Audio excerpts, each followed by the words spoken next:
কোরআনের কাছে কেউ যদি প্রশ্ন করে, ও কোরআন, এই পৃথিবীতে নাজিল হওয়ার আগে তুমি কোথায় ছিলে? কেউ যদি প্রশ্ন করে, কোরআনে কারীম নিজে নিজের পরিচয় শোনায়, আমি কোথায় ছিলাম শোনো।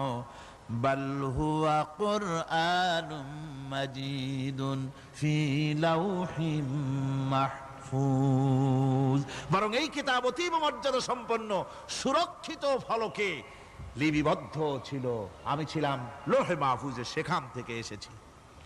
যদি কেউ প্রশ্ন করে, কোরআন কি কোরআন, তুমি কার উপরে অবতীর্ণ হয়েছ?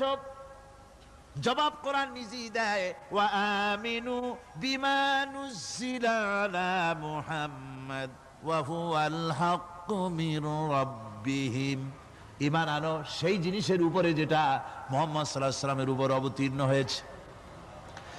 আবার অন্য আয়াতেও জবাব পাওয়া যায়, তাবারাকাল্লাযী নাযালাল ফুরকান